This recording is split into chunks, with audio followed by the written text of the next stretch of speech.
Assalamualaikum warahmatullahi wabarakatuh. Halo teman-teman semuanya, jumpa kembali di channel YouTube saya, Jemi Swilo. Teman-teman, untuk video kali ini kita sedikit membahas mengenai perdebatan yang begitu seru yang diadakan di Forum Rakyat Bersuara. Ini seru teman-teman, ini perdebatan dua pakar hukum tata negara, ya. Jadi di situ ada pakar hukum tata negara yang waras karena pemikirannya sangat mencerdaskan, ya. Ada lagi pakar hukum tata negara yang dalam tanda petik ini kurang waras. Kurang warasnya karena sudah dipengaruhi oleh ambisinya untuk memakzulkan Mas Gibran. Nah, teman-teman pasti tahu ya. Sebenarnya dua-duanya waras sih sebenarnya. Cuman yang satu ini sudah dipengaruhi oleh ambisinya, oleh kebenciannya terhadap Mas Wapres, yaitu Gibran Rakabuming Raka. Ini bedanya. Nah, teman-teman, si Denny Indrayana ini ya, kita tahulah dia ini sangat vokal sekali untuk menyuarakan ingin memakzulkan Mas Gibran atau menyuruh mundur Mas Gibran ini gitu ya. Bahkan dia juga menyinggung mengenai persyaratan untuk mencalonkan sebagai wakil calon presiden yang dianggap cacat begitu ya. Walaupun sudah dijelaskan panjang lebar oleh Prof. Ruli ini, namun dia tetap bersikeras dengan pendiriannya. Mas Wapres ini tidak layak untuk menjadi wakil presiden begitu ya. Nah, si Denny Indrayana ini juga membawa-bawa pasal 7A Undang-Undang Dasar 1945 mengenai impeachment. Nah, dia beberkan tuh apa aja syarat untuk terjadinya impeachment itu ya. Di antaranya yaitu tadi pelanggaran berat, pengkhianatan terhadap negara, penyuapan, dan lain-lain, termasuk korupsi katanya. Nah, ini yang menarik teman-teman. Di saat Denny Indrayana ini ngomong kata korupsi, disitulah diskakmat oleh Prof. Ruli. Ini yang lebih menarik ya. Jadi nggak dikasih kesempatan Denny ini berbicara mengenai korupsi. Karena yaitu tadi Prof. Ruli ini mengatakan ya, Mas Wapres ini kan tidak pernah tersandung kasus korupsi. Kalau itu yang menjadi syarat impeachment. Mas Gibran bersih dari kata korupsi, nggak pernah tuh.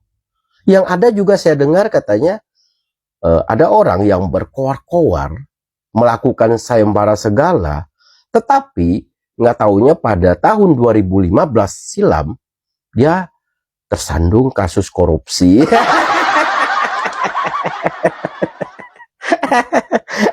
Saya gak tahu tuh orangnya siapa katanya dengan berpura-pura gak tahu.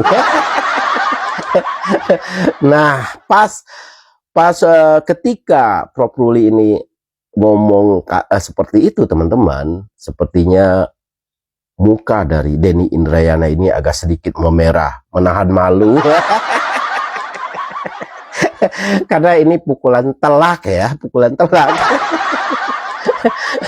Ya, orang yang terindikasi korupsi bahkan sudah tersangka, kok dia berani-beraninya berbicara mengenai korupsi, kan begitu. Langsung diskakmat saat itu. Aduh. Ini orang nggak tahu diri banget ya teman-teman ya. Tapi yaitu tadi, dia ini kan bermuka tembok ya, bermuka tembok. Di saat orang nyinggung dia dengan kata korupsi juga dia nggak malu, nggak begitu malu, biasa aja gitu. Walaupun kita lihat sedikit memerah, tapi pada akhirnya dia biasa aja. Itu tadi dia nggak punya malu. Malunya ini sudah hilang oleh ambisinya. Ambisinya ingin memakzulkan Mas Gibran, ingin Mas Gibran ini mundur agar mungkin dia ini bisa menggantikan posisi Mas Gibran, atau mungkin ada seseorang yang ditunjuk oleh Denny Indrayana ini untuk menggantikan posisi Mas Gibran. Itu tujuan dia. Dia ngomong bukan mengenai masalah politik ya. Bahkan dia bersumpah demi Allah segala di situ. Nggak ada hubungannya dengan politik. Lah, kita tahu kalau bukan politik, apalagi?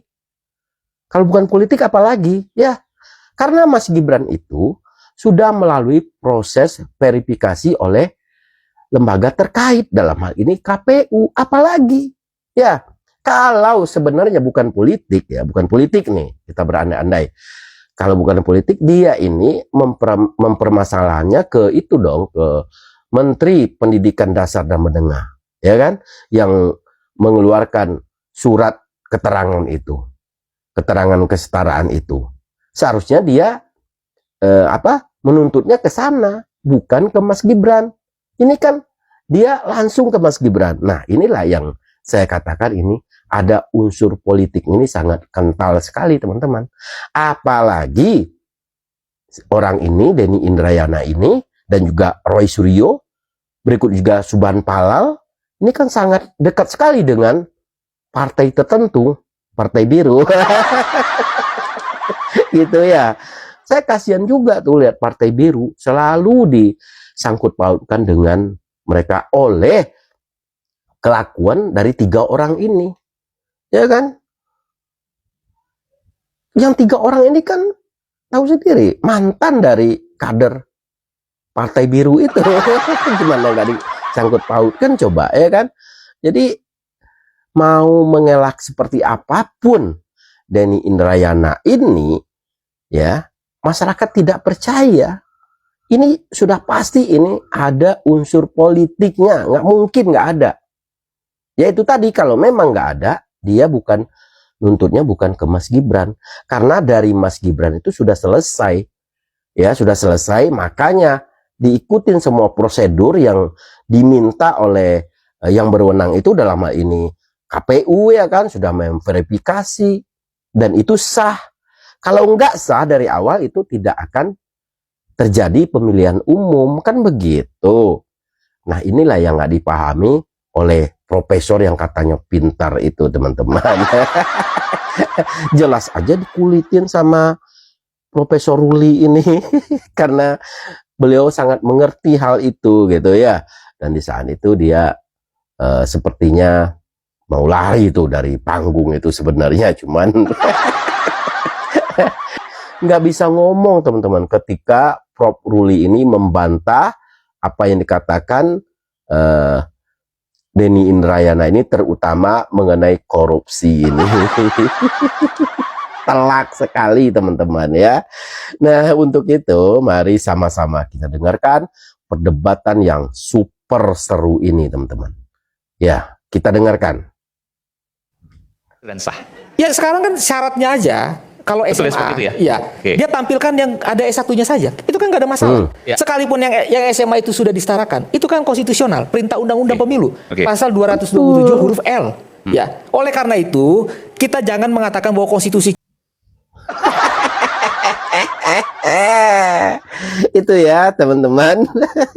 Bahkan nih Prof Ruli ini mengatakan jangan macam-macam. Kalau ada kebohongan dalam menyampaikan pendapat, hati-hati, ini ada pidana di sini. Ciut lagi mereka. Katanya ngancam, apalagi si Panji ngomong di belakang, "Oh, ini ngancam nih," katanya. Orang sedang ngejelasin, dia ngomong malah ngancem. Tadi kan dia minta dijelasin, ya kan? Setelah dijelasin, dia ngomong ngancem. Jadi kalian itu ya nggak sembarangan aja main tuduh. Ada konsekuensi hukumnya, ada. Jadi jangan macam-macam kalian. Silakan kalian berkeluar-keluar, tapi kalau ada kebohongan di situ, maka ada undang-undang yang mengatur. Nah, loh. Baru digertak sedikit aja udah kayak gitu kalian. Emang kalian ini pengecut ya. Pengecut kalian ini ya. Yang pertama, saya udah beberapa kali saya sampaikan di video saya ya. Si Roy Suryo dan juga Tifatipu itu pengecutnya udah nggak ketolong lagi ya. Udah akut pengecutnya. Karena selalu mengulur-ngulur waktu untuk masuk ke sidang pokok perkara. Ya, Sekarang sudah masuk ke Prapit kelima. Si Panci ini teman-teman. Kelima, bayangkan. Terus sahabatnya Tifa Tipu udah ngikutin jejak si Roy Suryo ya.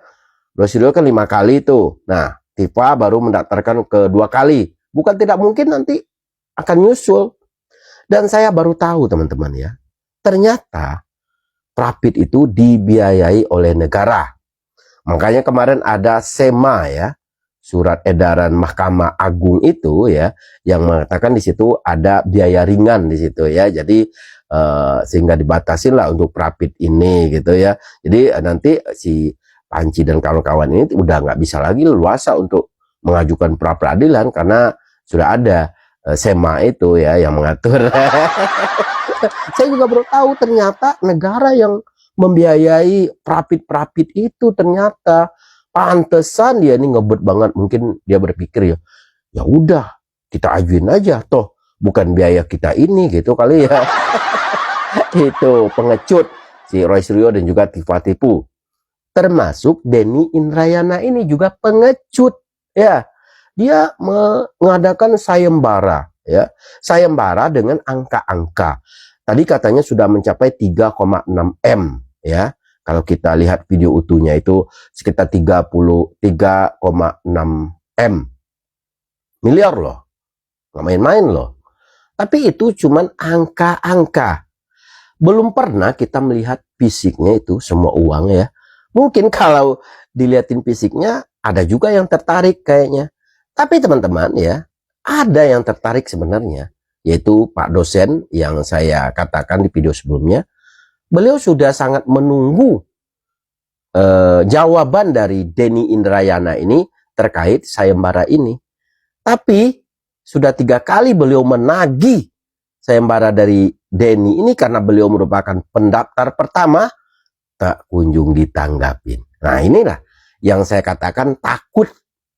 Takut mungkin karena dia rasa sudah terkumpul ya uang yang sebanyak dia katakan itu 3,6 M itu.